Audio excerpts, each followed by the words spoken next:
Welcome to another episode of Social Sessions, where we dive deep into the stories and insights of remarkable individuals who are making a difference in the world through social media and beyond.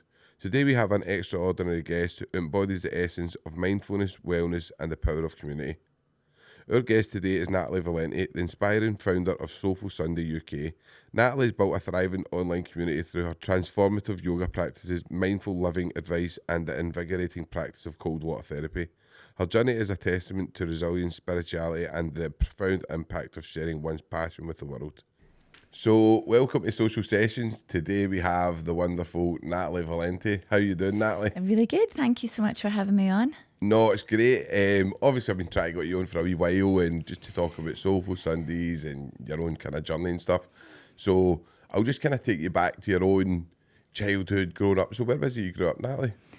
So I actually grew up in England, although I sound very Scottish. I was born in Warrington in England, so down kind of Cheshire way. Aye. And then moved to Scotland when I was 16. So, was there a big difference, like when you kind of, was there a difference with moving? Like, could you see the difference when you moved? Aye. Yeah. Because you would imagine Cheshire with a wee bit of money and Totally, stuff like that, totally. right? So before that, I've actually had quite a unusual, I guess, childhood in terms of that I moved all the time. So I actually went to 4 different primary schools Wow. and 5 different high schools. The only reason for that is that my dad was just a bit of a hustler and was always trying to work his way up Aye. in life. So wherever he got a job, we would all kind of travel and move to. Aye. So my 2 older brothers were born in Scotland. My mum and dad are from Coatbridge. Right. They then moved down to England, had myself and my sister, and then we dotted about all over the place. So I've lived in Warrington, Newcastle, Durham, Scotland. So, and then my mum and dad eventually settled in Cumbernauld, funnily enough, of all places. I know. It's a funny world, and it's such a small world. So obviously we talk quite a lot about social injustice and stuff like that. Natalie, it would be interesting to see. Did you see like differences where you went like? Yeah. Just kind of. I think probably the biggest difference for me was obviously I moved from doing GCSEs. Aye. That year that I moved, I came up to Scotland and was doing standard grades. So that was a huge thing for me. Everything just felt completely different. Aye. Obviously the school year's different. Aye. Even now, I still think that schools go back in September and they don't. Aye. They go back in August. Aye. Even though I've got 3 kids of my own, it's just when you grow up like that, that's what you believe, isn't it? I think probably the biggest thing, and this is terrible, it's not really the subject for today, but I didn't understand or know, no joke, what my religion was until I moved here. Well, that's mental, isn't it? And I didn't know what my best friend's religion was until I moved here because we'd never asked. We'd never spoke about it. So, I imagine you don't see. It's not a thing down there, is it? Really? No. Like it's no like No. the way. So my best friend that I'd had from being a little girl, who's still my best friend now, she was Protestant, I'm Catholic. I never knew that until I moved here. That's crazy. Yeah. And she was like, why are you asking me? And I was like, because people keep asking me. I You know, it's a thing here. It's a Celtic, and I mean, is it a Celtic Rangers thing or it's the only kind of thing? Because if down there it's never really been a thing, and then you No. come up here. I was a Man United fan. Aye. You know, that was the thing. Aye, My brother was Liverpool fan, Aye. so they've got the same kind of, there is everywhere you go with football, there's always rivalry. But yeah, I think that was probably the biggest thing when I moved here. Aye. Was just It's a it's big another world. I remember like my mum saying and stuff like years ago. The people used to ask your second name, like depending on Totally. what kind of what's your second name, all right, and it would go like Aye, they that could would be- know. Obviously, it's changed now for the better. Do you know what I mean? And Slightly, thank God. Do you know what I mean? only slightly. I know there is probably that. I know there is still stuff because I mean I'm so mixed. I've got so many friends who are Rangers, so many friends who are Celtic. I'm a Celtic fan myself, but I'm no bigoted that way. Do you know what I mean? It's no. I like to see Celtic winning and stuff, but so how did you move on? Were you always into spirituality, Natalie, or did you kind of when you were growing up? I think I've always been a bit different. I wouldn't say I was spiritual as a child as such, but definitely when I got into my teenage years, I was very much drawn by the kind of Indian culture. I loved the colours, the sounds, the music, like the sitar and things like that. Aye. I don't play them, but I always loved that. Aye. And I always, like, this is the tip of the iceberg of spirituality, but I always would burn incense as like a teenager, you know, so I guess I was always kind of viewed as that kind of like the hippie girl at school, you know. I almost always liked all of the nice school jewellery and stuff like that.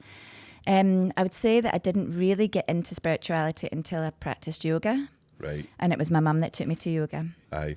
So I've actually got a very slight scoliosis in my spine. Aye. So I'm kind of off centre a wee bit. Aye. And always had terrible, terrible neck pain from probably about 13 onwards. Aye. And the doctors give you diazepam. I know. Believe it or not, at that age. And my mum was like, she's not having diazepam. What else can we do? So and probably still now, I think it's What age were you, Natalie, then? I would have been about 13. It's crazy, isn't it? Yeah. I mean, so I would wear a neck brace. Aye. Which was really embarrassing because it was in the age of like avid marrying. Aye. Going to school with this neck brace on and be like, people would, you know, shout Bo Selector at me and stuff. Nasty into school. So I wasn't really, I didn't go to, in fact, when I first went to yoga, I thought it was rubbish. Aye. Because I was 15, you know, and I thought, God, all these old women. Aye. You know, they're all coming to pay this woman to lie down and relax. Aye. But what I noticed after a couple of months is I didn't have the pain. Aye. If I then stopped doing yoga, the pain was back. So that kind of forced me into it a wee bit, if you like. You know, I had to learn certain moves. And still now I don't have great, you know, I can't really look over my shoulder that way. I can go all the way that way.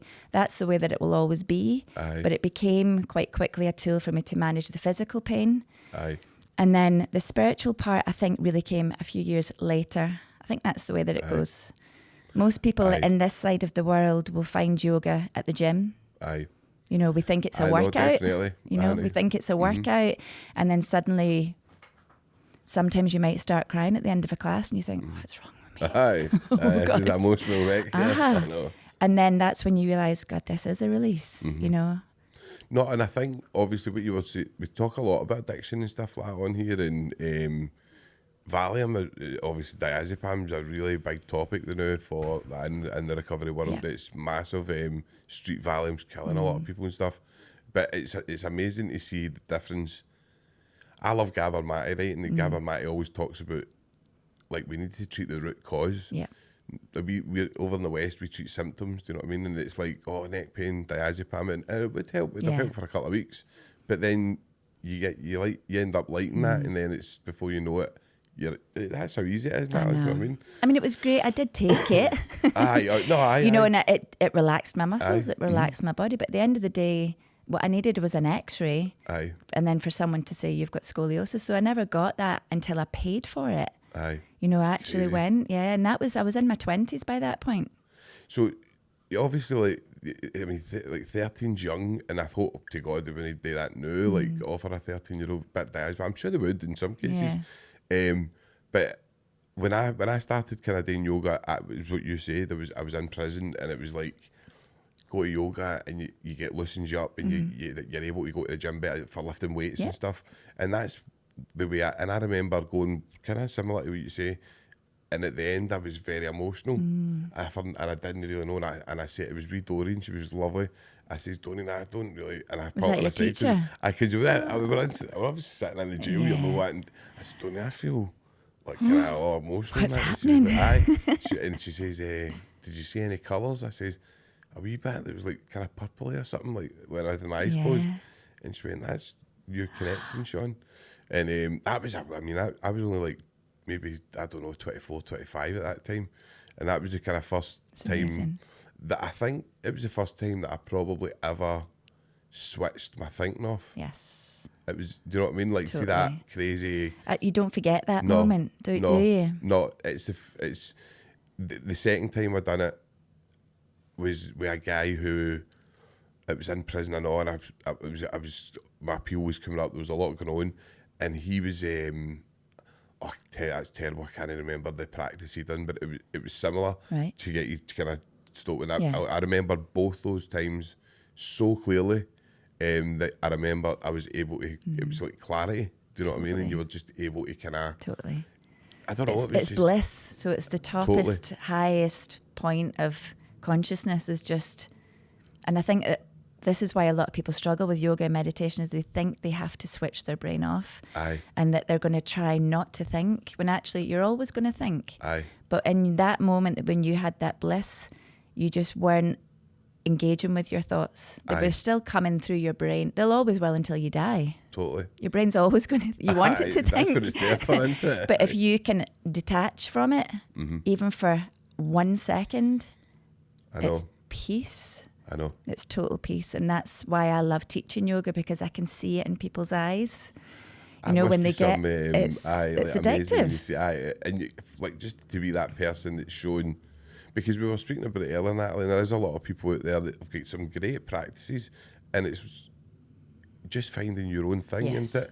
Because I'm not a big believer in religion myself, but see, if you go to a church or you go to chapel or you go to the mosque or you go and you find that peace there, praying. Happy days. I think it's the same thing. Yeah. I think you're just finding that kind of that level of consciousness. Do you know what I mean? Yeah, I had massive respect for my granny. She passed away a couple of years ago, and her thing was mass. Aye. And she went every single day. And in lockdown, it was streamed. She was in her 90s, you know, and she's streaming mass to her phone. Aye. Because, and at that point, then I thought, that's her yoga mat. Aye. That's her space. Aye. You know, and it's, whatever it is, it doesn't matter. Don't make any judgment on it, as long as people can find that.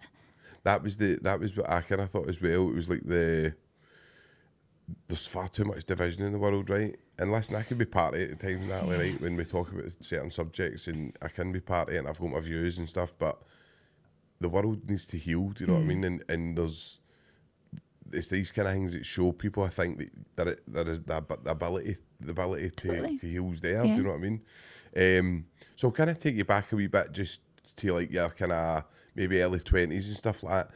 Did you have, like, were you going out and stuff and drinking and stuff like that, Natalie? Were you doing stuff like that, or were you? Not as much as everybody else that I knew, because I was a mum. Aye. So I became a mum at 18 and then a mum at 19. So I had what they call Irish twins. Right. Aye, so you have two babies in 1 year that are not twins. Aye. It's a really crazy way of doing it. Aye.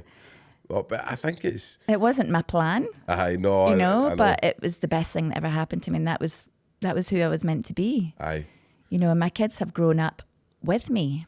Aye. I mean, any chance that I got, I would go out 100%. Aye. But it wasn't a priority. Aye. So I thought it's because obviously there's a lot of kind of people go, you know, and young people.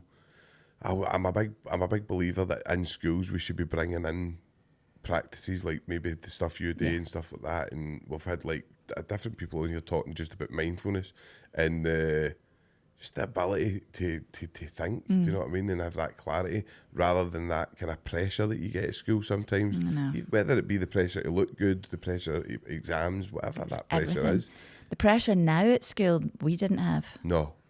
We were probably lucky if we're roughly the same age. You're slightly younger than me, obviously, but I think we had that childhood. Like my childhood was climbing trees. Aye.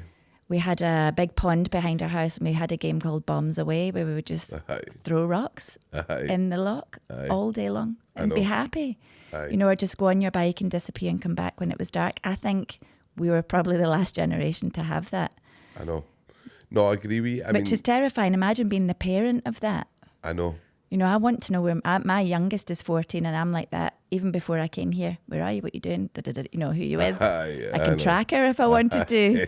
You know, imagine being our parents that were just like, well, they're in a tree somewhere. I know. They'll be back when they're hungry. I know. Or when it's bedtime. No, definitely. It is that last generation of great fun. You know, being able to kind of, and I loved it. I mean, growing up was great for me. Do you know what I mean? I was always out. I was kind of out quite a lot at the weekends and stuff, and I enjoyed it. I enjoyed going to clubbing and all the kind of different things. But even that's different now. I know.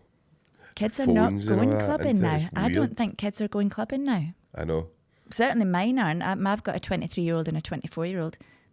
They couldn't be less interested in going clubbing.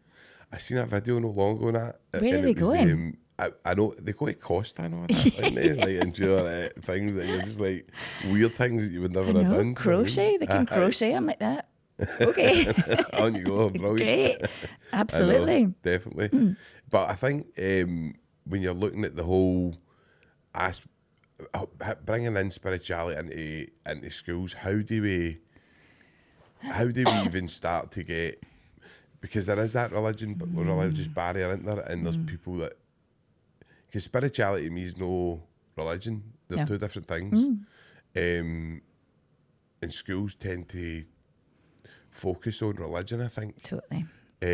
So how would you kind of, if you had just say you'd like a magic wand that, and you could kind of put it into schools, what would you kind of implement? Well, I've taught in schools for many, many years, high schools and primary schools across Glasgow. And as you say, it's all red tape. And it's a tiny amount of time that gets given to that practice also. So it might be once a month they would have a yoga teacher coming in. Aye. For an hour. Aye. It's not long enough. Because by the time you've engaged with the kids and they've had it, if you put the kids on a yoga mat, they're going to roll about, they're going to jump all over each other, there's going to be a scuffle, they're going to poke each other and all the rest of it. So first of all, it would need to start from the top. That it always starts from the top. It's the people that are at the top you would need to try and get them to understand how it would change, not just their school, it would change everything. Because it's drip feed. I don't know what country it is, but there's definitely a country, I don't know, it might be China. Yes. Is it China? Yeah, They've so it's got the the kids East. doing it, aren't they? Yep. And they wake up, and even in places like China and Japan, it's not so much yoga, but it's Tai Chi. Aye. But that's just another form of moving energy. So it's similar moves to yoga. Chi just means energy, so it's just a movement of energy. It's just more, I love it. Aye. But it's accessible from when you're tiny to when you are 100 years old. Right. And that's why they live so long. But that's their culture. Aye. It's the culture that needs to change. It's not We've our got culture. That crazy culture, drink culture, haven't we? And I mean, even when you go abroad, Spain, right? Spain, like if you talk, because I've argued with people before about this, Spain's got quite high crime rates. Italy's got quite high crime rates, but they don't take substances the way we do. Do you know what I mean? The way we take substances, and I don't know, like I've had James Docherty, I love James, and he talks about trauma quite a lot, and James calls us a traumatised society. Yeah. And I agree with him on that. Yeah, he's right, 100%. And I think we need more practices like what you're talking about, rather than, I don't know, like I some people, everybody's got a label. I've got ADHD, I've got this, I've got that, and some people do have it. You know what I mean? But I think they're dishing out these things now. Diagnosis. People want a diagnosis now. Aye. Controversial, but some people want a diagnosis so that they can say, well, I've got this, and it's almost a bit of an excuse for some people. I understand that it's not for others. No, definitely, I agree with you. But it is becoming a bit of an epidemic, I would say. There's lots of things, because sometimes it's easier if they get a diagnosis. They can lean on that a wee bit. Definitely. And I think that it's the doctors in that are kind of, I don't know, like the doctors in that they're getting these diagnoses out, and you're diagnosed for life with that. Do you know what I mean? And that's you, as you say, it's kind of justifying maybe what your actions are that you would maybe change. Or it might make you act a certain way because you think, well, I've got this. So a classic example of this is my youngest daughter. Is that the Palestine match? Sounds quite good. Does? It's Irish, eh? He sounds alright, I know, doesn't he?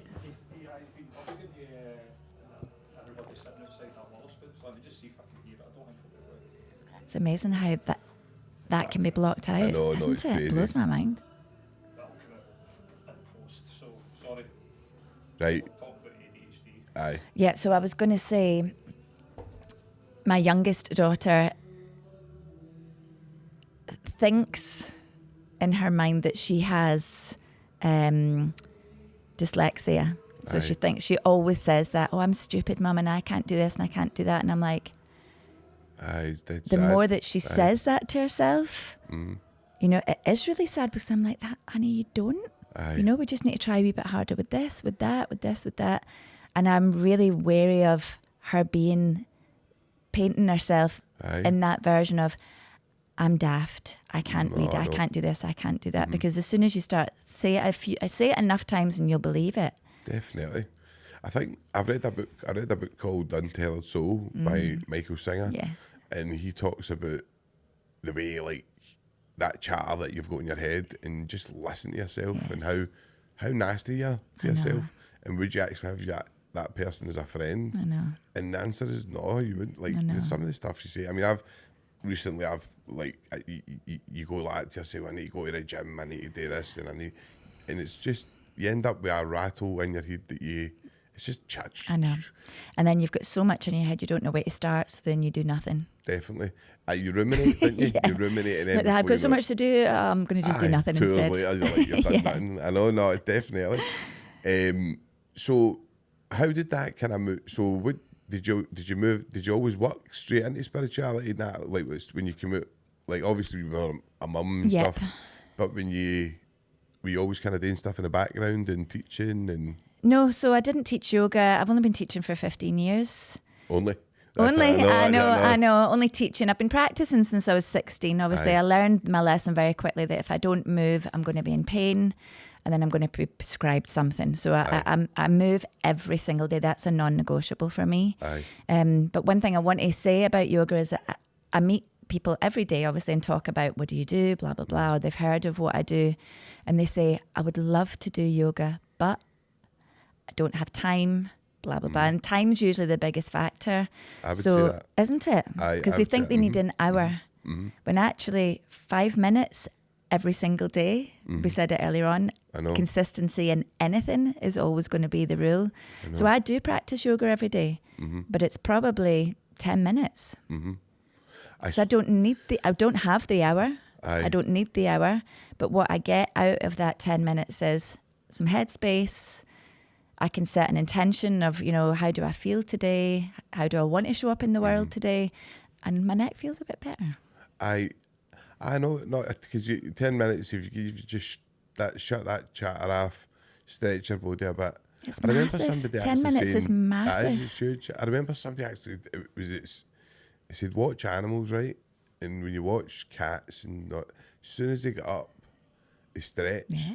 Nearly So every you've got animal downward does it. facing dog. That's what your dog Do you know does what in I the mean? morning. So a lot of this sort of salutation that is in the moves that are done are to do with kind of animals. Do you know what I mean? But you do watch a cat, and a cat will get up and it will stretch before it moves. Totally. It will stretch.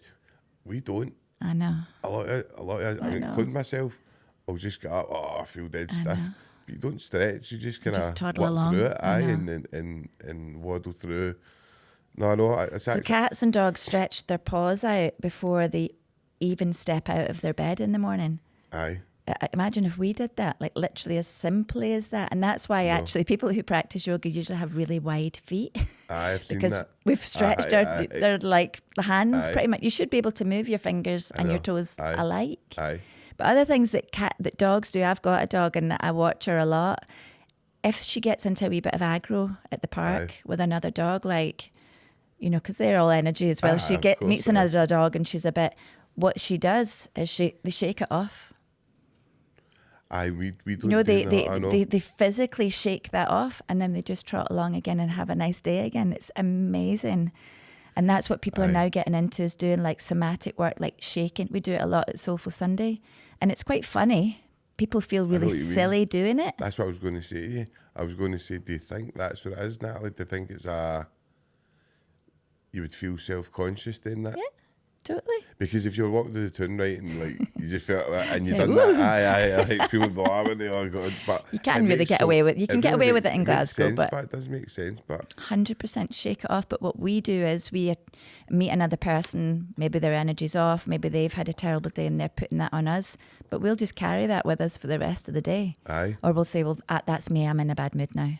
My day's ruined. And actually, I know, definitely shake it off and restart again.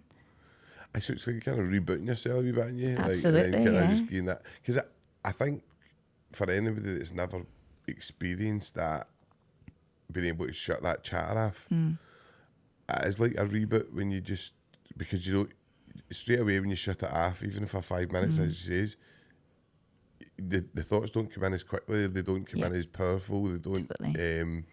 And that's why I think they call it an awakening, because once you've had that, you'll never forget it. And you'll always then be like, what was that? How do I get it again? Definitely.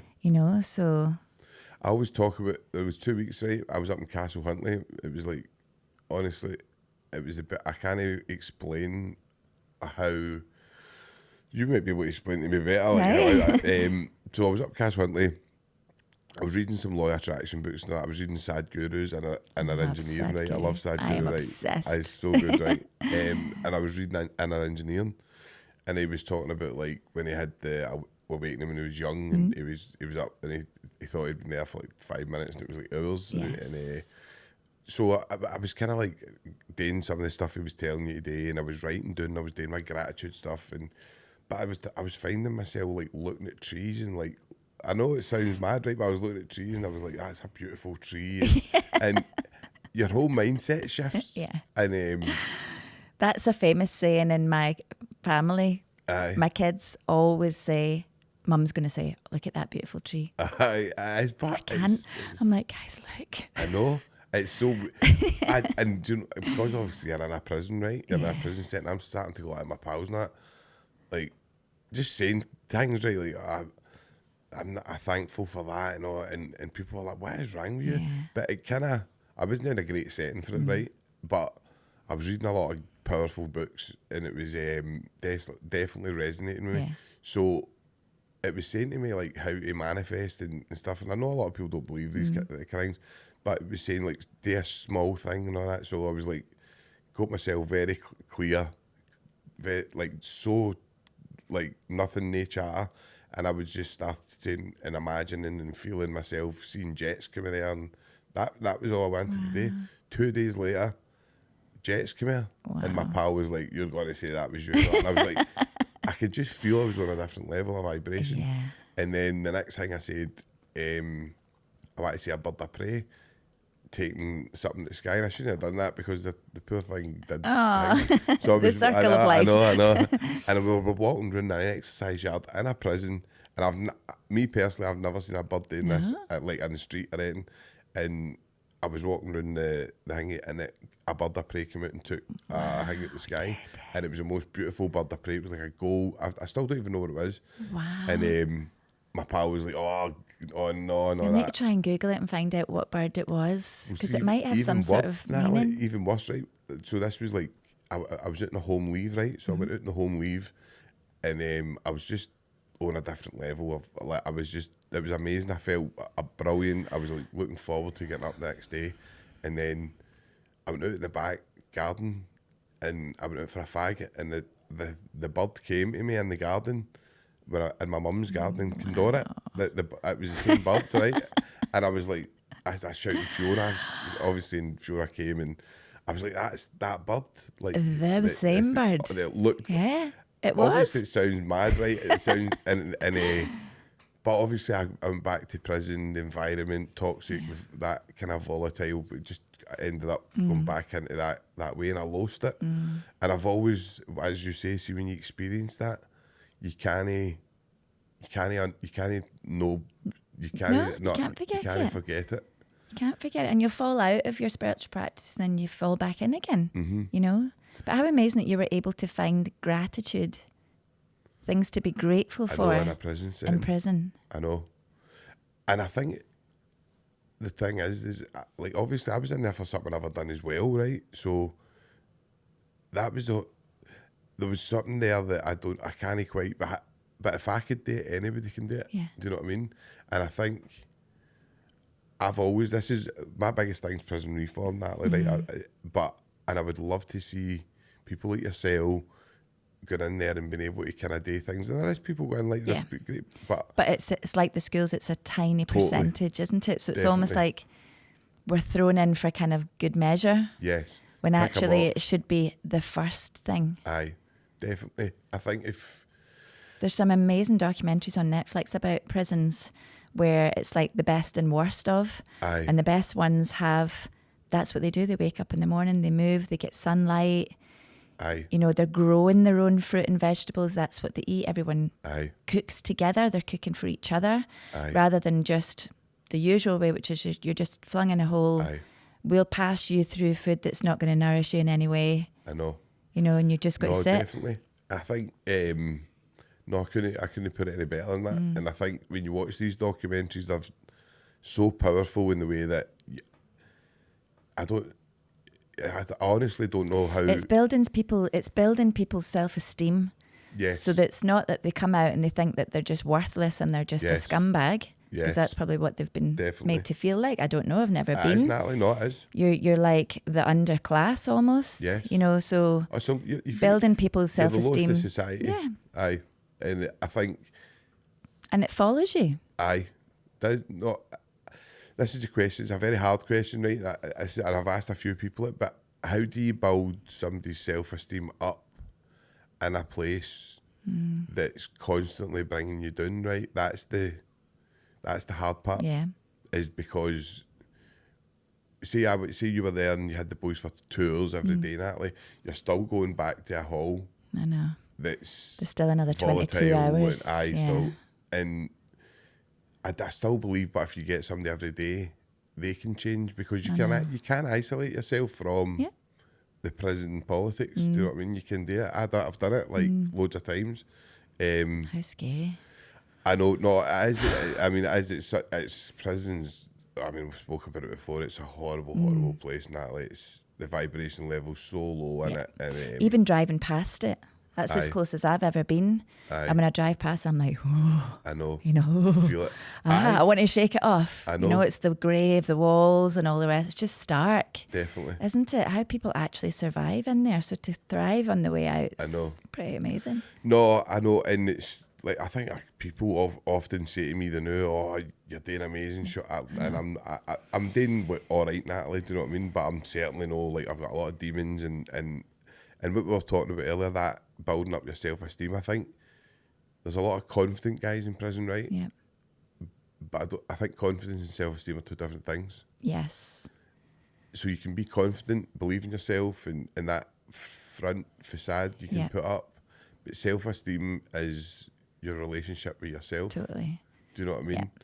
And I don't think a lot of people in prison. And have it's got that. years and years and years of what they have been told.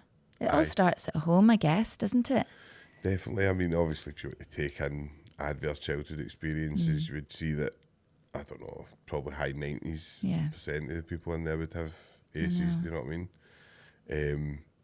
But I know it's dead interesting to hear somebody's like yourself who's not been involved in the prison system, and just how that you even see that just walking by it. Do you know what I mean? And I was saying this to Fiona yesterday. I'm saying, do you know what I can't understand, right? See, as a society, we love watching crime things, right? We're fascinated by it, right? Obsessed with crime stuff, right? Obsessed with prisons, obsessed with...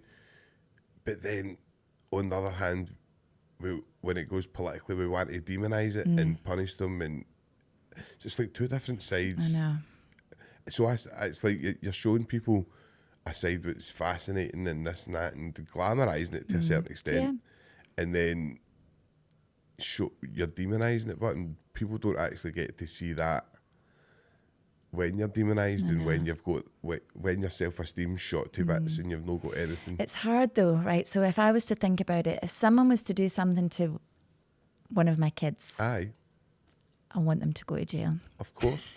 So, you know, how can I say that? And then on the other hand, say we should be about reform, blah, blah, blah, all of that type of stuff. So that's why it's so hard to change how it works, change people's views on it, because until you're in that position that something, I'm lucky enough that nothing like that has ever happened to me.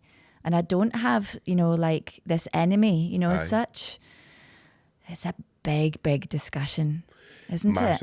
Massive, and I think... because at the end of the day, that person that's probably done that probably needed help many, many years ago themselves. No, you're hitting you're hitting it every time. You're hitting the nail every time, Natalie. And so it's hard, but you need to it's having that empathy for that person. Aye.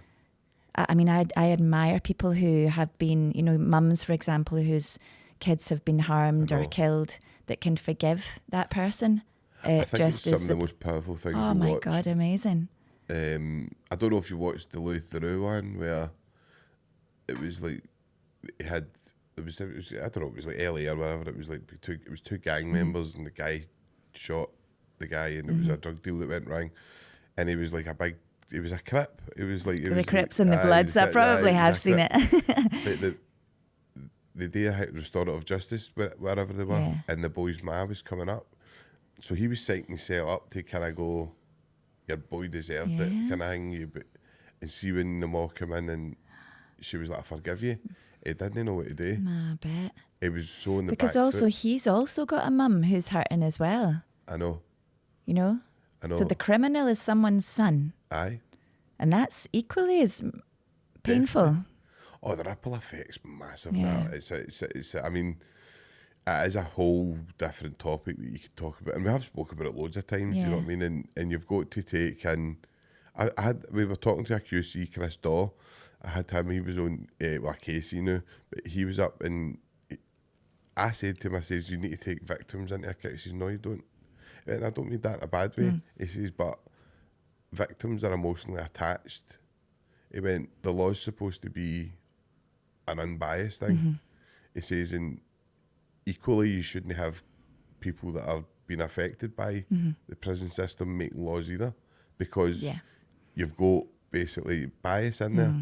And I think a lot of the legislation probably is made either by... It would be great if we could just start our whole civilization all over again. That's what we Start need, from scratch. Wrap don't it we? up, definitely. It's never going to happen, but I know. if you could, me and my best friend talk about this all the time, is can we not just have a commune where we just go and we just grow our own veg and we just do it, just self-sufficient? I know. You know, I think there is places. there is. Do you know what I mean? There is places. They're definitely, because when you start looking it up, I'm like, oh my God, I need to move there. I'm going there. Yeah. I know. Aye, let's go. I know. I think Peru and that, there's a place in Peru, I'm sure. That They're just off grid. I know, They're completely off grid. They're unaffected.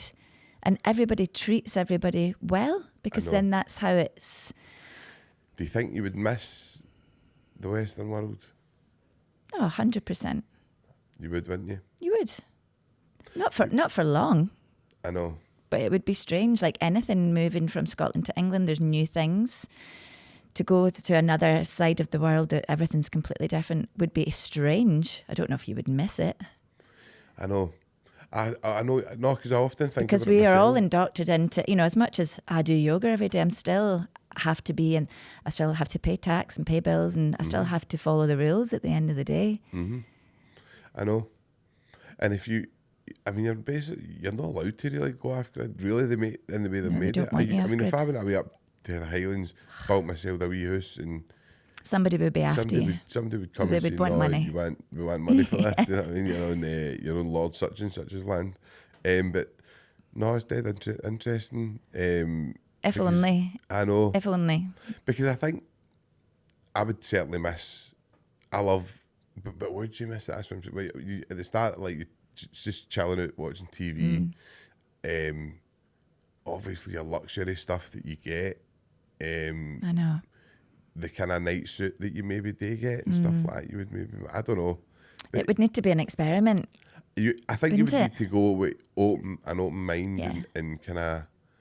I think you would need to have practice in place. I think you'd need to have. Totally. Every day you would need to be going in, as you say, setting intentions Yeah. for... There'd need to be structure in there. I don't know, because do you think you could get bored at the other side as well? Do you know what I mean? I know, it's a hard question. It's a hard one, isn't it? It's like, would you get... So like, to liken it back, earlier on I said to you, we were talking about going out and blah, blah, blah, and I said that I'd stopped drinking last year or the year before, and I did it for about 18 months. And at first I was bored. Like I genuinely, I don't mind saying that. I would get to a Friday night and be like, not that I was going out, obviously I'm in my 40s, I'm not going anywhere, but I would have a glass of wine or, you know, and I would suddenly be like, well, what am I going to do now? And it felt like boredom to start with, just for the first couple of weeks, and I had to really find something else to do. And then suddenly, I don't know why, I suddenly felt as if there was no boredom, but I had so much time. Because when you are doing things like drinking or whatever to relax the easy way, you lose hours. No, you're right. And the same with social media. So that's sometimes how I'm sure you do as well, relax, just a little scroll, and suddenly you're like, oh my God, that was 2 hours ago. I know, definitely. You know, so Yeah, I guess that's the only thing that I can liken it to myself is there was boredom definitely to start with, but then I found other things to fill that time. Have you ever done any retreats? Have you done retreats before? I've only ever ran retreats. I've never been on a yoga retreat in my life, which so I'm going to fix. There would be a difference there, obviously, because you're running it. I'm working, so I'm literally working, on call, basically. So you're not getting to relax the way others are getting to relax. But it's a privilege to be that person, to give that to someone. But every year, probably in January every year I'm like, I'm going on a yoga retreat. I'm going to go. But as a mum, I've then got that guilt of, I can't really leave my kids at home. You know, I feel guilty paying to go on a yoga. It's crazy. I know. See, I think sometimes, right, I'm like, I don't know. Sometimes I'll miss like maybe going to Celtic games and stuff like that, right, and going for a couple of pints or whatever, right. You miss that, and then other times like you're like, I wish I could just go and live away, and so I think it's trying to get to know yourself better. Yes. I think that's the key into it, is to get to know yourself inside out. Which we all did a bit more in lockdown. I think. And I think I can, obviously from teaching for 15 years, pre-lockdown, I felt as if I had to convince people to come to yoga. Now, we're busier than ever. And it's because we were forced to shut down. You know, people were forced to, well, I can't go to work. I can't do this. I've got time. What else can I do? And a lot of people did go on YouTube and just typed in yoga, meditation, things that they've always wanted to do. Suddenly they had the time to do it. Because it's like, it makes sense as well. I mean, I'm just trying to compute this and go, like, how would it, because there is a big push for like spirituality now, and there's a lot of people. I think that's a movement, right? It's amazing, and I can see it, and well, we're here talking about it right now. Definitely, and I think a lot of people, it's similar podcasts and stuff. So many, and I think that people are starting to find. And as we spoke about going down rabbit holes, right? And I'm terrible for it, right? And I go down the rabbit hole and I end up going, like, do the government even want us knowing this kind of stuff? And do they want us? And you go back to yourself, why is there no a bigger push for people to get to know themselves better? Because all the chatter and all that run about is all kind of like... So the word yoga itself means union. Is it? Yeah, is that Sanskrit? Yep. So Sanskrit word is union, or to yoke. Yoke means to pull something together. So when people come to yoga now, they're getting that a little bit more, whereas pre-COVID, it was a stretch. Or they would come in their mind, they've done their workout, they've been to CrossFit or whatever, and now they would be stretching. Whereas now I can see that there's definitely a difference, that people are looking for a connection with themselves. And I always start every single session by doing something really simple, like connect with yourself. And the whole thing with yoga and religion is that people think because we say prayer position, like we put our hands, that we're praying. And I think it puts people off when actually it's prayer position, because you can connect the pads of your fingers together, you can connect the palms of your hands together and feel your own connection. Because the connection that we lose the quickest is the one with ourselves. Definitely. So you're always trying to connect with everybody around you, your kids, your family, making sure everybody's okay. That's what we do. But did you get up and connect with yourself this morning? No, and the first book I ever read, Natalie, that changed my... Exactly, the only books I read now are books like that, right? I don't read anything else. Like, I used to read, like, your kind of weird gangster, books, mafia as my ones, kids call them. They're like, your books are all weird. Weird books, right? The first one was The Celestine Prophecy. And that was the first time I kind of got to realise that I was really disconnected from myself. And I've managed to do somewhat... I mean, obviously, I'm nowhere near the levels like you guys are, but I've been down to other places. Like, I've been down to like the Vortex Centre, and I've been to like Laura Jane McQueen and people like that who they get you that connection. And I think, honestly, anybody should try it. I think anybody that's suffering out there with anxiety, depression, disassociation, all these kind of mental health problems that are kind of rife around society, I think connecting It's with good to yourself. have a guide, though. Did you feel that yourself? I couldn't date myself. No. Like, see, when I was doing like with gym and that, like obviously gym is a great at what it does, and it definitely gets into Laura Jane's the same. So no, I do need somebody to Totally. I think to everybody date. does. I think everybody does. I think you need to find, and you might even only go once. Aye, Sometimes it takes a little bit longer than that. You need the Definitely. guidance. For me now, I don't ever go to a yoga class anymore because Aye. I find it quicker myself, just in my own quiet space. aye, But that's taken, I've been doing it since I was 16, now I'm 44, so it's Aye. a long time. So it's great for anyone, I think, who is out there that thinks themselves. And I think sometimes it can be confusing to think, what does disconnected from myself mean? Mm-hmm. And it's because they've never really been connected, that being disconnected is normal. We're just waking up with really little purpose, or we think our purpose is our job, get up and go to work and get into the system type thing, when actually to connect with yourself will change everything, because it allows you to then go into the world almost with a barrier, like a force field around you, so that when you do come across other people's energy, you're not then taking it on. You're able to go, that's yours, I'll keep mine, thank you very much, and I'm going to get on with my day. It's like an aura into it. Like you get like an aura around about you. You get that kind of, and you start seeing other people. I say, like you get. I mean, we all know we're all different personalities, right? You sometimes we've all got a person in our life that you go, oh fuck, like, Here we go. and they drain Run. you, right? Like they drain you, and that person might not be like that way. So I'm not. They might be like that way, everybody, but like more than likely.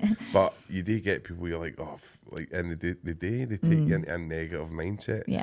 And some of the stuff, like as you say, is like I used to be really interested in politics, but I get depressed with that. Yeah. I think it gets me down. And we were talking about earlier how you really need to be the best version of yourself, and I think that's where we lack in what politicians do we have that come out and talk about this? None. Being connected with ourselves. It's all talk exterior stuff, like how do we fix the exterior when there's no much work getting done. None. For the inner, do you know what I mean? None. I know. I wasn't want to say none, but I'll say it for you. It is none.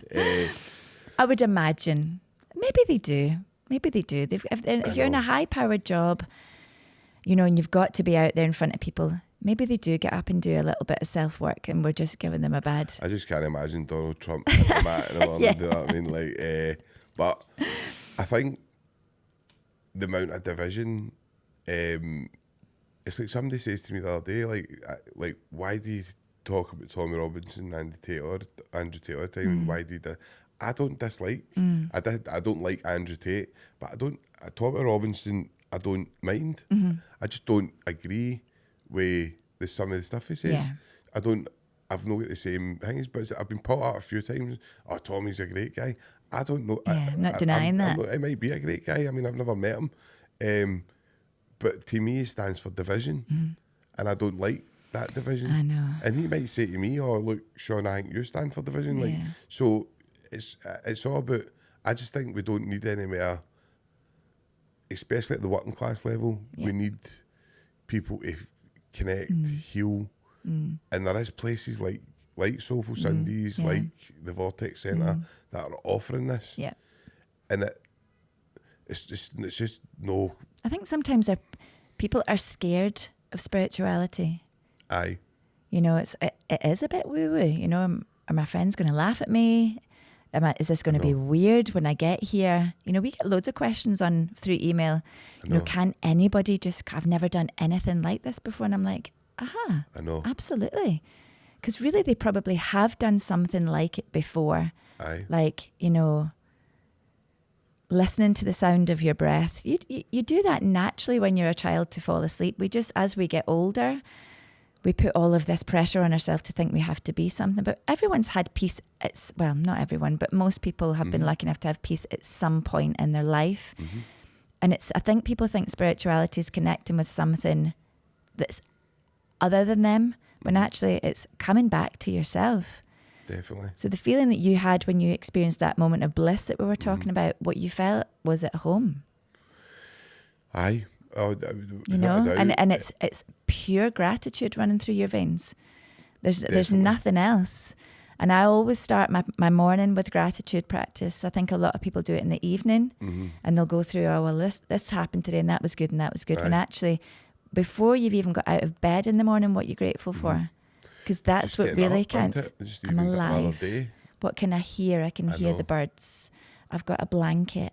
I know. My radiator came on. You know, all of these tiny little things. To me, a gratitude practice like that in the morning, I'm in a better place. And it's so easy. It can sound airy-fairy and all that, right? Totally. It can, I and get that. I get that, I right? do. But no you one need has try to it. know. You need to experience. You need to try it. Like, but you can't. And I think a lot of it is that macho culture, or with the kind of woman that like might have a family or whatever, that their kids, that's their main priority. Yeah. But I would always say, like, and listen, I'm preaching here because I'm not doing any of this work now myself. Like, I'm off it now, so I'm preaching. But if you're the best version of yourself, you're being the best version of yourself for your kids. Do you know what I mean? So see that people say, oh, it's selfish. It is selfish, but that selfishness turns into... It's that ripple effect again, isn't it? The selfishness then turns into you're able to offer that person rather than being snappy. You might be there for them. Yeah. But you might be snappy and you're no fully there. Yeah. Your consciousness. I am. I know when I need to go and take myself onto my yoga mat. I know. Aye. Yeah, aye. You know, because no one's immune to being like, you know, aggro and stress and all the rest of it. So I know sometimes I'm like, I need to disappear. I'll be 5 minutes, I'll be back, and I'll be back different. Aye. No, definitely. So, just obviously, I'm going to ask you that. What is yoga like? So, where did it kind of originate? Well, I know obviously, I'm not like a big history lesson, but like, where did it kind of? Because obviously, you get a lot of people. We're like Roman Catholic, Protestant, maybe Muslim, like Jewish. Where did kind of? Because it's not a religion, but it's a way of life. It's like, not a religion, so it's probably older than what a lot of people think. I'll say this before I say anything else. Most people think yoga is a form of exercise. And the asana part, so asana means posture, physical practice. The asana practice that we do at the gym or at a yoga studio is a tiny, tiny little part of what yoga actually is. So it's over 5,000 years ago. It originated in India. Again, there's lots of different theories, but the first sage that I know of was Maharaji Patanjali, and he found these Vedic scriptures that were said to have been written on like banana leaves, you know, and it wasn't about physical postures. So it wasn't like a wee man had drew stick men, you know, put your arm here, put your arm there. That's not what it was about. The physical postures came a lot later in the yoga world. The first things in yoga are really about how you treat yourself, how do I look after myself, and how do I look after others. So it's kind of really basic things, like almost like the 10 Commandments. Like, so it's I won't steal, non-attachment, so not being greedy, not being materialistic, looking for things. We're talking 5,000 years ago. All of this stuff was written down. The third kind of step up after that was then asana practice. And that's then the whole point in the physical postures. So when we go and do yoga, the whole point in that 5,000 years ago was so that people were able to sit cross-legged and meditate. So it's like obvious because your whole body, is it chi into it? Like, so your whole body needs to be in kind of like alignment, basically. Alignment, balance, harmony. You know, so I think that's the biggest thing really, is that people think it's just a physical practice. The next step on from the physical practice is pranayama, which is breath work. So you'll hear breath work being talked about on everything now. It has been for the last few years, which is amazing. But again, it's been around for 5,000 years. It's no new. Like, it's no, like, but why is it not taught in a school? So to regulate your nervous system, saying that, Natalie, you would like obviously. I sometimes just don't. I think they don't want us to know it. Do you know Again, what I mean? it's a whole other conversation, isn't it? I know. That we could stay up and talk for a week Oh, you could about, definitely- but then at the end I of the day, know. but then never have an answer at the end of it Exactly. anyway. So this is where it comes into, it's not pointless, right? I'm not saying it's pointless having, but to be the best version of yourself, I don't think you can attach yourself to exterior stuff. When you start attaching yourself to exterior stuff, and I do that, so I'm preaching again here, but We all do. We all like nice things. aye, And there is a bit of a conflict with being a yogi. aye, You know, when I did my yoga teacher training years ago, there was a lot of people on the course that were saying they would teach for free. And I'm thinking, how? aye, I know, Like, who's going to pay your mortgage? aye, And it is, you know, it is an argument in the yoga world that it should be free. And it would be great if it was free, but then how do I Exactly. survive? And No. how does it get passed down? So it's a tricky one. And listen, I'm not saying I'm a communist, because I'm no, like, it's very complex. I'm not totally against some of the stuff that's in communism and how we should all be living together and kind of as one. But you do need to have, you can't be, as you say, teaching stuff for free when you're part of the system that we spoke about. So you're You can't made be to- homeless. I can't be a homeless yoga teacher, what I you know. mean? And if you're good at what you do, this is where I think if you're good at what you do, you should be able to experience the nice things in life. Yeah. If you're, especially what you're offering, is sometimes you're offering people a difference from sitting in a house, maybe suicidal. 100%.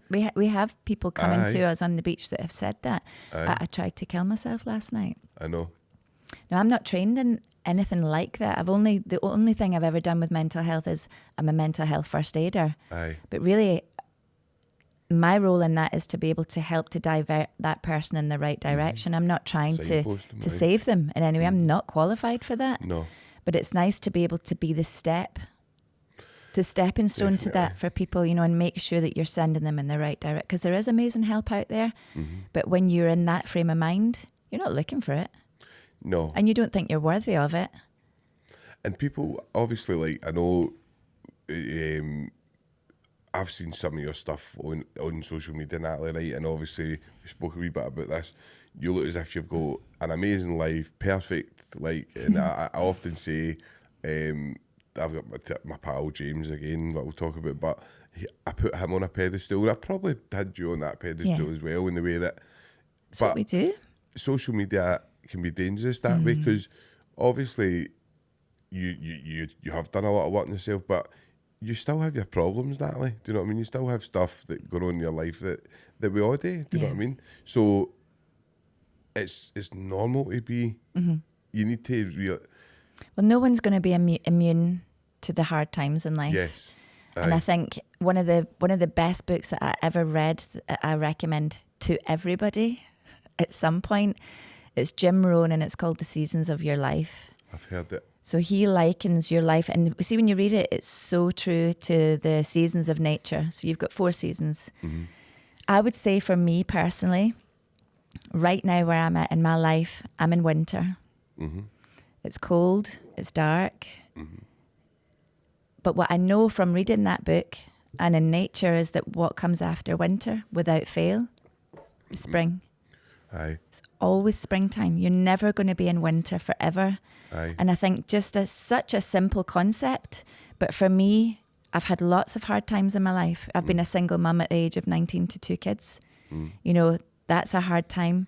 But because I knew from a young age, because of my yoga and connecting with myself, that spring always comes. But it's also a really good thing to understand in your life, and it keeps you really humble, is that when you're in summer, do you understand what I mean by that? Totally, like summers, that's when you're in bliss. Things are going well for You're you. just like, Aye, come on, aye, aye. everything's going your way. Aye. You better believe what comes Winter's after coming summer again. is autumn, and then winter's coming again. And it's, for me, that in itself is life-changing.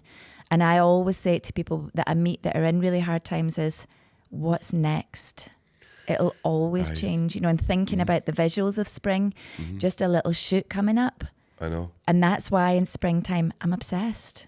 you know. That's where you get the lotus into it. Obviously, it grows in the kind of darkest Totally. of kind of things, and a beautiful flower Absolutely. that kind of grows. Yeah. But no, I think. But isn't it nice to just have one little thing like that to guide you through your life? Just one. Definitely. You don't have to read a million books. You know, it's No. great that you can. Aye. But for some people, they don't have that. They No. You know, it's nice No, just to have something nice to hang on to, I think. Definitely. I think you're very inspiring, and I think that this is where people need to see the kind of truth of the matter is that life is life. Life's hard. You get dealt cards sometimes that you need to just play with, and that's it. Like, I didn't want to go to prison at 19. Do you know what I mean? Like, I was things I'm not going to go into all, but things happened and you end up going there. It ruined I don't know how many lives at that point. Do you know what I mean? And then when I came out, I struggled to reintegrate back in, and I would probably say I'm still maybe just coming into spring. Do you know what I mean? Like, Isn't that a good feeling? Aye, but I've still the spring. Then you still have moments of Snow. doubt. Aye, do you know what I mean? Like Sometimes it the snows hail in comes spring. on, Yeah. the hail comes on in spring. So it's a great way to look at it. Yeah. It's a really good way to look at it. And I'll definitely, you'll need to send me that book, I will. and I'll read that. I like it because it's just, it relates to everybody, and the amount of people that I've told that to, I'll always say it. I think anybody that when you're going to work and you're visibly being able to see people changing and stuff like that, it's work that should be so kind of, I don't know, like I think you deserve like more money than anybody that's kind of out there, like doctors and stuff that are just flinging pills. Well, see, and the that. thing is with earning more money is you can do more good. Aye, I exactly. learned that years ago. If you have more money, you can affect other people. You can give it to you can give it all to charity if you want, but you can also then treat the people that you love. You know, you can help other people that you know that are maybe in debt or struggle, or just even gifting it. I know. Being able to gift it lights people's lives up. Definitely. So money's not always the enemy. It's just No. what you do with it, isn't it? I mean, obviously, I've never experienced the real wealth or anything, but like I've had moments where, and I'm not poor. Do you know what I mean? Like I'm all right. Like I've got a day all right, and I've not like. I know I've seen poverty. Do you know what I mean? So I know what poverty is. Do you know what I mean? And then, but you could go further a stretch, and you could go to places like India and that. Yeah. And we had David Heyman. David Heyman was on here last week, and he was talking about Malawi. And he says, obviously, it's one of the poorest countries in the world, but the sense of community. The happiest people. Aye. Yeah, more money, more problems. Do you know what I mean? Yeah. Aye, and Jay-Z, isn't it? But it's true. It's like it's you choose what what your path is, isn't it? That's the whole point, and actually, this whole thing today, isn't it? Is you can be rich, you can be poor, and you're going to have times in your life where you've got money and times in your life where it will be all absolutely taken away from you. And some people never recover from that. No. In their mind, they just think, oh, that's me, I'm done with. And other people will go, well, I'll just start again. Aye. You know, I like to think that myself is just, well, we go again, we go again. Aye, So the whole mindset of having that, and I think to make a connection with yourself means that you know yourself, means that you trust yourself. So one of the biggest things that I think my own spiritual practice for myself is it's made me trust myself. That doesn't mean I don't make mistakes. Aye. Of course I do. But I'm willing to make the mistakes. And if and then I trust myself to start again. And I think a lot of people don't trust themselves in the world. I think they're too busy looking and comparing and, I should copy what they do. And, there's in the yoga world is a business, by the way. Definitely. And I don't follow anybody else that does what I do. And people say to me, oh, did you see what such and such is doing? Did you? And I say, oh, no, I don't. Because it doesn't faze me. No. Genuinely. Because I think there's room for everybody to succeed in everything. But I do believe if you start comparing yourself, you're done. No, definitely. Me personally, if I was to sit and compare myself, I would start to panic and think, I'm not doing enough. what is that doing for anybody? No, you're so right. I am. So it's trying to stay in your own lane, you know, be in your own lane, trust yourself. This is where I'm going. That's what I really find from my own personal practice. And that's from just being on my yoga mat. I know. So I'm physically, I'm bendy. That's what people think. They go to yoga because they want to be flexible, when actually it's everything that happens off the mat that's a yoga practice. Aye. So yoga, obviously, like for the layman, like if you were talking about yoga, you just automatically take yourself to the mat, stretching, seeing people posing, doing that kind of stuff. Whereas yoga's, it's a way of life, isn't it? It's an actual kind of... But you have to start with just the stretch first. Aye. You have to start with just the stretch. Because you then you get the connection and you think, oh my God, this is so much more. As we said, people then can get emotional. But even the stretching of your body, like the fascia, there can be trauma stored in there. And again, it's controversial. People say you can't store trauma in your body. I think you can. I believe you can. Stress. I would agree with you so much. Yeah. I had an operation, as you know, at the start of this year. A major operation. I had to have part of my colon removed. Aye. That was 100% stress. 100%. And I knew it myself. And the doctor, obviously I went to lots of different doctors because I had lots of different symptoms. And they were saying, you've got IBS, you've got this, you've got... And I was like, I don't. I know I don't. But I know that there's something there. And eventually I paid to go private. And they were like, you've got a tumour. It's 3 inches long. No, it's crazy. But it was benign. Aye, but you still knew it was there and it was causing... Yeah, and bother. I knew it was stress, and that's years and years. And by the way, nobody knows anything about this stress. I know. Because I don't put it on my social media because it's my stress. I know. You know? But as we say, Natalie, you're not going to put social media... That's the problem with social media.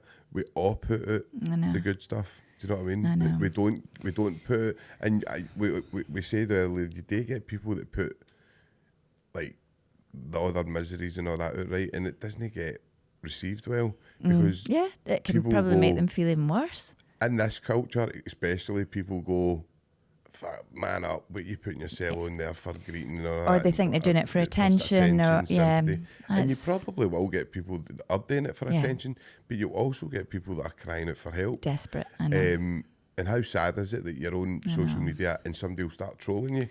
Because it's not nice when you get trolled, do you know what I mean? But I don't care anyway, do you know what I mean? You get used to it. But it can be, if you don't experience it and it's just happening, if you're on there breaking your heart out, but how sad is that you're going to social media? Because social media to me is the thing that you go, I'm going to go and look at Natalie's page. I get inspired by that. I get inspired by what she's doing. I'm going to go and look at whoever your person is, you go and look at them. That's why you follow people. Yeah, because they give you inspiration. And this is where you can get people that are very articulate, very clever, and that's their message. As much as I don't like Andrew Tate, he's got a massive following. People love him. He's done it. So good on him for that in that sense. Do you know what I mean? Just because I don't like him doesn't mean like anybody else. I sometimes think if I didn't run a business, would I still have social media? I know. And I think the answer actually is yes. Aye. Because I use my own personal, like Instagram the most, just because I'm a visual person. I like nice images. But I also use it to inspire myself. So there's some days where I wake up, as everybody else does in the world, and I just think, I'm miserable today. Nothing's going right. Blah, blah, blah. Woe is me. And rather than going and checking out someone else's page, I'll find an image on my phone that I've taken because I like taking photographs. And I'll attach something inspiring to that. And that inspires me.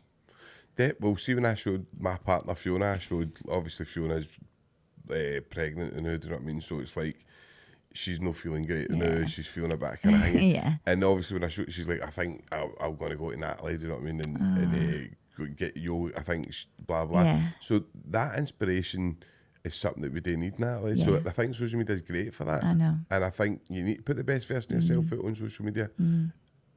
But my really close friends know. Aye. There's only 2 or 3 of them, but they know if I'm quiet on social media, I'm suffering. Aye. I know, and it's sad because do you know what you'll have that thing where I had with my pal, where people will have you on a pedestal that you're all right, you're always all right. You've got it sussed. I know. Right? So you don't get, I don't mean this in a bad way, but you don't get the help that other people get because people are not expecting it to you. I know. People are expecting. It's funny, isn't it? Do you know what I mean? Yeah. So when you're maybe needing that bit of help, it's not as if you're not human. It's just that you're the inspiration. Yeah. So. But it's crazy that we do. I probably do it to people as well. I probably think, oh, she's got everything. Her life's perfect, I'm sure. Aye, and it always she's got the turns best out- marriage and Aye. her kids don't fight, you know, and her family's perfect and They're they all actually have... divorced. No, hands on thigh. Literally, like, you meet them in the street and you're like, that, I did not, wow, you know? So, but that's the difference, I think, with social media. Again, we're focusing a lot on it, but you can still be a very private person. Aye. And put things out there that lifts you and lifts other people. It doesn't always have to be your private life. It can be very private. Definitely. I think anybody, I mean, we have focused a bit on social media, but I don't mind it because I think it's a very strong topic, especially when you're talking about, because I think there probably is, I don't mean this, but there is probably a lot of frauds out there that are telling you, like, take this There's people that are making money off it 100%. Your pineal gland and all that. Yeah. Like, do you know what I mean? And it's a shame because people are buying into it and people are spending a lot of money. Whereas there is good products out there like Solitude and stuff like that I've seen. Like I've seen like herbal stuff and mushrooms and stuff like that can help you. Yes. And so there is. But it's also really overwhelming. I know. If you were to take, because I'm the biggest, when it comes to health products, I want them all. Aye. Aye. So the Shilajit, I've just remembered I wanted that, you know, but if I was to buy them all, I'd have no money. I know. So it's hard to know where to place. Yes, Isn't it? I know. You know, you could take every supplement in the world and still not feel any better. Definitely. It's still and then again. And it's only going to get bigger, the wellness industry, when it comes to this, because there's new things being discovered all the time. I know. And people keep consuming it, so then it will keep getting fed all the time. But actually the basic things, breathe, see the sun, cold water all the way. We've not spoken about cold If you water can yet. get yourself in cold water, That's oh my amazing. God, life-changing. Life-changing. So cold water, we'll move on to we'll talk a wee bit about cold water because something I was about to talk to you anyway about, Natalie. You've got your Soulful Sundays, Yeah. So what's a day in Soulful Sunday? So the whole Soulful Sunday thing basically came about from my own experience, just so that you know how that started. Obviously, I haven't been doing that for 15 years or all my life. It's only really been the last 4 years. And it was because I, again, had a really, really hard time personally. And the yoga and the boxing, I was doing boxing at the time as well. Boxer size, I've heard. Aye, Love it. Aye. And it wasn't touching the sides of my stress levels. I wasn't Aye. able to find the peace. And it was actually Wim Hof. Came across Wim Hof, as most people do when it comes to cold water. And I just thought, I love his story, you know. If he can overcome what he overcame, then maybe I can. And I hate being cold. Aye. People think now that I love it. I hate it. Aye. No, it's a shock. You do It's get a used shock. to it, Aye, right? you do. But I still don't look at it and be like, oh yes, I can't wait to get in there. I'm still very much like, oh my God, am I actually going to do this? So when I started to practice it myself, the only way I can describe it, it was like an intervention. Aye. I got the state that we were talking about earlier on, that bliss Aye. that I've had to work hard on for years. As soon as I did my first cold plunge, I got it instantly. Aye. No, when you go down to Jim McFadden's Vortex Centre, he's got it kind of, you do a bit of meditating, you get your selling intention. Breathing. And then when you go into the cold water, like, and it's barrels of ice, man, it's like, it's freezing It's cold. an intervention. It's like, aye, and it's he's there but talking to you all the way, right? And I can only do it because Jim's been the best one I've done it with. Yeah. And then when you come out, he puts you into the heat, and it's like, I don't know, it's such a good. I can't explain how. I think intervention's really the best word for it, because it's taking people instantly out of their mind. Aye. Legally. Aye. You know, Aye. they're not having to do anything illegal. It's just cold water. Aye. And when I got that for myself, I instantly thought, I need to combine the two here. Yoga and cold water are perfect together. And that really kind of came about in lockdown. So it was quite easy at the time to say to my clients, we can't teach inside anyway. Do you want to go to the beach? Aye. And we started just doing yoga, cold water. It wasn't called Soulful Sunday at the time. It was just a Sunday was a good day to do it. And then... I really need to come and try it. You're invited. No, I'm going. You are invited. I'm coming. It's early, but it's worth it. I know. And then basically what I thought after lockdown, once the world went back to normal again, I thought, well, no one will probably come because they'll all go back to normal life, whatever that is. And as it turns out, they keep coming. So we celebrated our 3rd anniversary, our 3rd birthday 2 weeks ago. Brilliant. Every Sunday, every single Sunday. And it's new people all the time. We've got people that come regularly, but what they've found is they can now do it themselves. And I love that. Do you know what, Natalie? You're saving lives, man. Yeah. Yeah. It sounds really a lot, right, to say it like that. No, yeah. But I know it is because I'm speaking to the people. It is. You know. And whether it's saving lives, like that, maybe no, like saving lives as in like physically, like, but you're mentally giving people a new life. I know.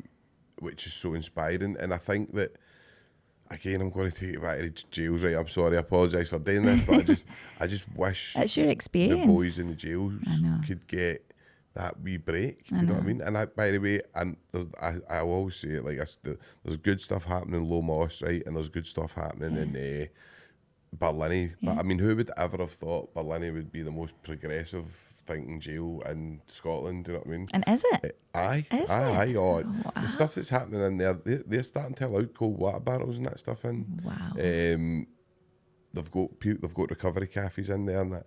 If you ever want to go up, let me know. I've got contacts. If you ever wanted to experience, go in. I know you might, the energy level might drain you, but if you ever wanted to go up and meet the boys, I'm sure I could get you. Yeah, totally. But it's people you think that they need, and to be honest, I think just the working class, we all need, like the working class in general, just need to get that break for. Because it can get mundane, right? And then see when it's that easy to go down the shop and buy a bottle of wine or buy a bottle of vodka or whatever. Why would you not? I know. Do you know what I'm talking about? Like, you need to ask that question. Why, if you're under that much stress and you don't know anything like about the stuff that you're teaching, why would you not? That's the logical question. You know what I mean? It's totally. Very logical that you would want to. That's why I wanted, obviously we then started on a Sunday morning and we can't do it every day because people have jobs and lives and all the rest of it. Aye. And then I thought to myself, how can we get that feeling into people's houses every single day? So then we came up with the idea of having our own cold water tubs, which you can buy anywhere now, but we have ours, and what we've created is an audio. So when people buy our cold water tubs, they get a full system. So there's videos that appear in your inbox. I do yoga with them, breath work, some meditation for sleeping also, because that's another thing. Definitely. Is how Massive. do I actually switch my mind off to go to sleep? But I created also a tub talk that people can listen to. So I've had a funny few experiences. One in TK Maxx actually a couple of weeks ago. I was paying for my stuff and the girl next to me was paying for her stuff, and she was like, I listen to you every day going in my cold water tub. And I was like, wow, do you? Like, she recognised, I never met her, but she'd obviously heard of Soulful Sunday, went on the website, seen that, and then I just thought, God, that's so cool. No, see, to be honest, Natalie, see, when I've told people like who's coming on and you just have that kind of chat and I was saying like yourselves, a lot of people like it was Brian Henderson for the Daikinis, he knows you, right, and that's what I'm saying. It's just like that kind of, obviously Brian and Helen and things like that. Do you know what I mean? Yeah. People, so you're out there and you're. Well, we had a mad experience a couple of years, 2 years ago, when Greg and Jules, so Greg Hemphill from Still Game and his wife Julie Nimmo came to the beach one day. And I was like, is this a trick? Like, am I on camera? What's going on? But I had them on a pedestal. I know. I'm like, God, this is weird. And I thought, right, just be cool. They'll probably never come back. I know. And we're friends now. And know. I see them all the time. Jules now does her own Soulful Sunday. Aye. She did her teacher training course because everybody needs it, you know? Everybody's got stress of some sort, but we look at people and think they don't have any stress. They've got everything. It's nuts. And what you were saying with stress, and I don't know if it was James that taught me this again. Like it was, I think it's toxic stress syndrome, Right. and it's to do with there's some studies going into like how your cells basically store stress and trauma. Yeah. And the only way to kind of release that is rebooting and it's kind of what you're doing that. Like. So Soulful Sundays, obviously, are you kind of taking that? Is it going to be kind of like a franchise then you're doing? No. I think the whole franchise model is just a bit much for me personally. I don't really want to. I want to still enjoy it. Aye. You know, I'm not looking to become a millionaire. I know, and then you end up business and you're not getting to work on the floor. No, I don't want that. I want what I thought. The only reason it grew is because people started to ask me. So people were, my plot was at Luss Beach. That's still my perch. I'm there every Sunday. It's my favourite place. But people were saying, oh, can you not do it here? Can you not do it there? And I'm saying, well, no, because there's only one Sunday and there's only one me. Aye, of course. So what I then started to think, well, there must be other people out there. And I was very lucky. My first person who came on to work with me, Kat, who teaches at Prestwick now, was just the perfect person when it came to being that, because she had come to Soulful Sunday as a client and had that feeling herself that, you know, I need this in my life, you know, and she came to me and said, I need to share this with people. Can I do what you're doing? And I was like, yeah. That's where it went. And then that's basically where it took off from there. I think that's where people like MD that was even a question, like why you're charging today yoga. That's when you see you're giving this knowledge away for free, and and now how many places are going in now? So I think we've got up to 16 locations. So it's 16 locations that you're helping, and massively helping, and anybody that's got the cheek to say that you shouldn't be able to. Do you know what the biggest thing is that's come from it, which is kind of when I created the business model, if you like, was you need to have pillars. Like, why are we here? Definitely. So the main pillar was actually connection, of course. The next pillar was belief. So it's belief when you come to the beach where you're on your own, that you can come and do these things on your own. It's a big thing for women mostly. Definitely. To get up in the morning and drive for an hour to go to the beach on their own. Aye.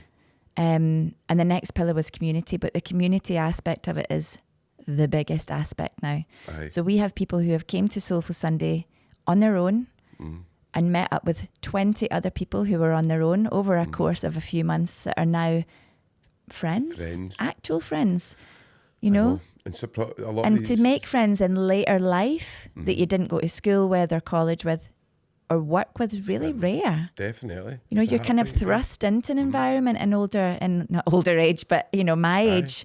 Where am I going to meet new friends? And you can quite easily get stuck with that mindset in a house.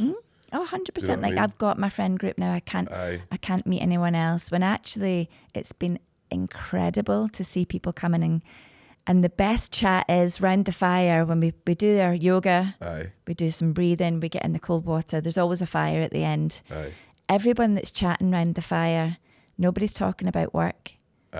So I actually don't really know what anybody does for a living that comes. And I don't want to know. I don't need to know because we're talking about the clouds. We're talking about the feelings that they had. They're talking about how the seasons have changed from when they were here the last. Oh, it looks completely different because we're so disconnected from being in nature. You know, looking out the window is not the same. No, is it not? So it's incredible. Honestly, it's just, as I say, it started off as this little idea in lockdown, and then suddenly we were like, this is a tribe, you know, and as much as everyone's different, there's a common goal there. And I've tried to make it fancy, but it's just to feel better. No, I think everything you're doing, Natalie, and anybody that's watching this should go and obviously follow you and have a look at the stuff because it's very inspiring. But I took my wee boy a walk yesterday.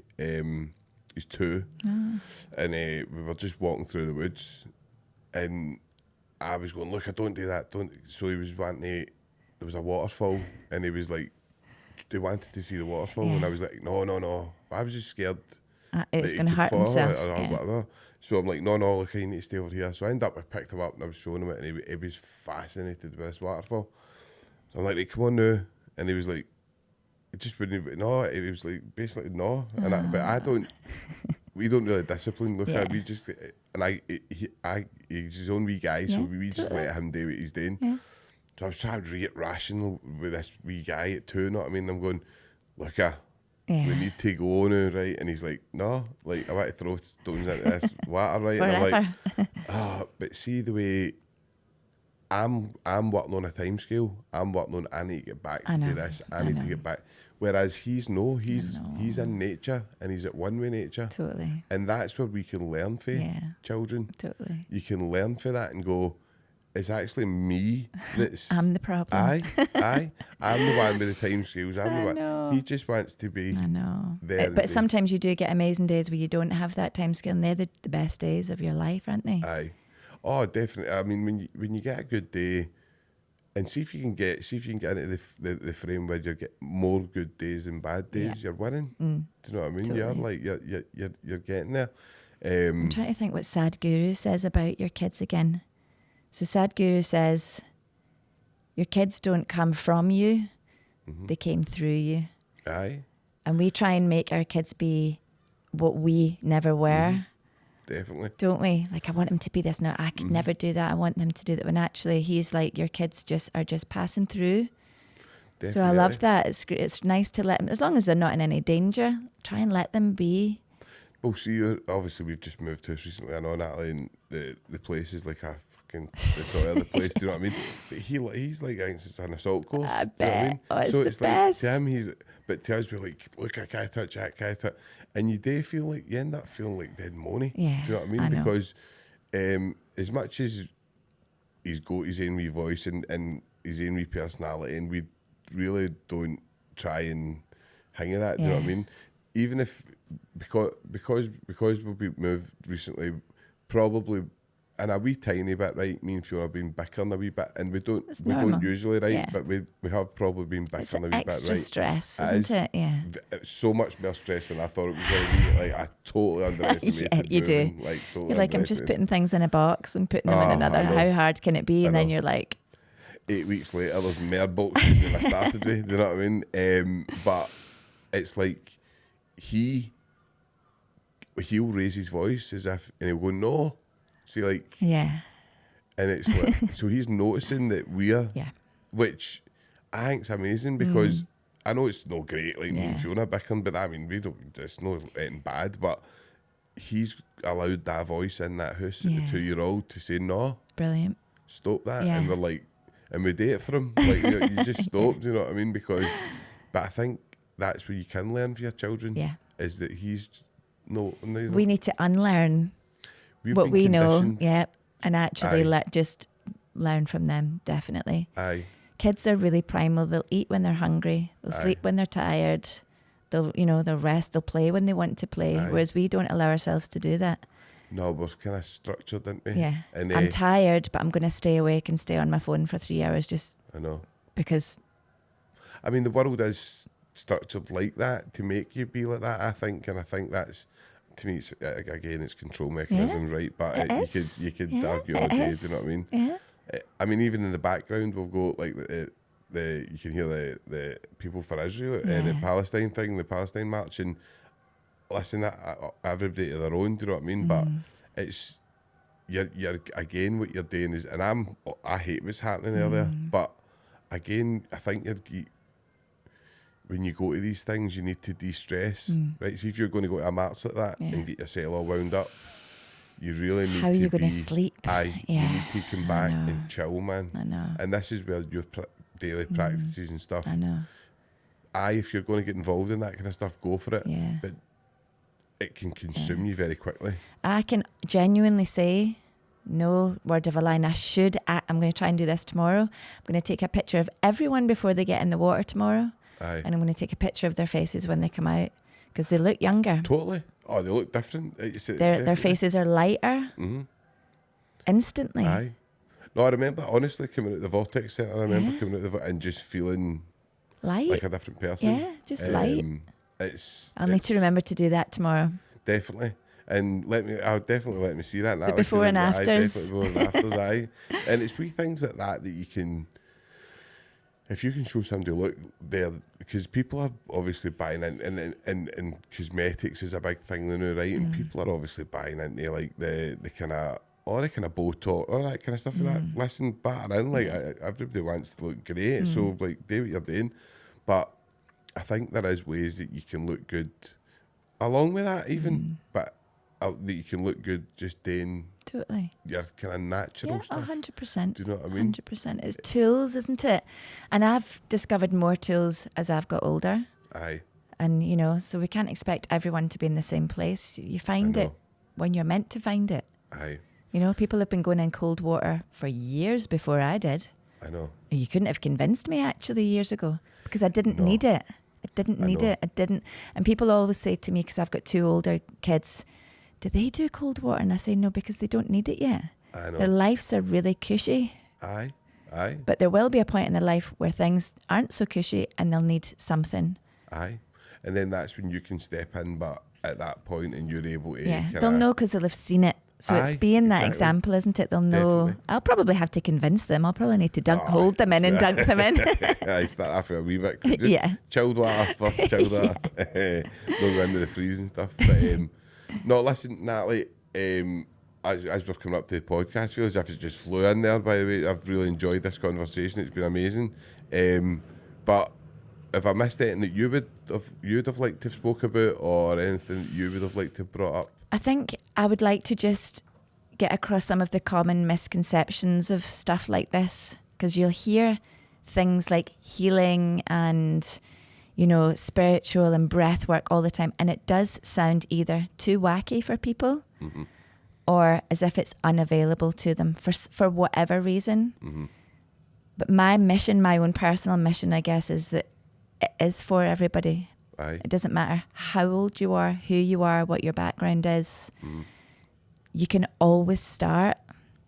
You can always start. And yoga, people think that yoga is for flexible people. It's not. It's actually better. It's to make you flexible, yeah? And there's nothing better than going on a wee journey like that and just starting very, very simple. I try and keep things as simple as possible. I'm not an extremist in any way.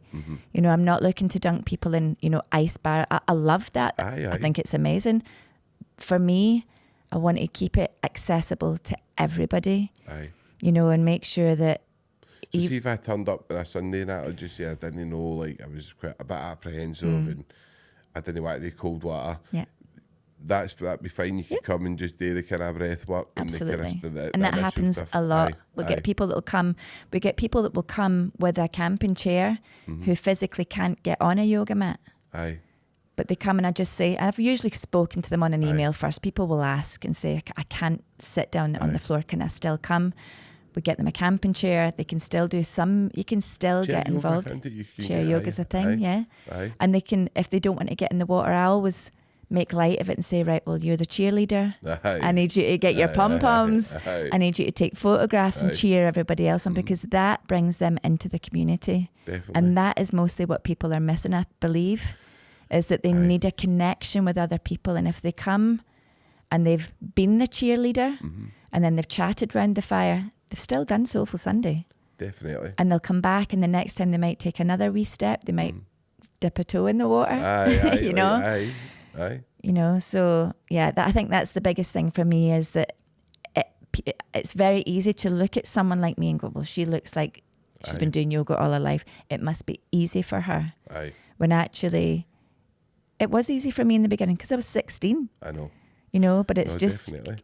Get started, I would say, is get started with something. Do something that terrifies you, because that's usually the thing that you need the most. No, honestly, I can't thank you enough for coming on, and it's been very inspiring, inspiring, Natalie. And so, how can people find you on like social stuff like that? So we're on across all the socials. Our website's probably the best place. It's got absolutely everything that we do on there. So it's just soulfulsunday.co.uk. Right.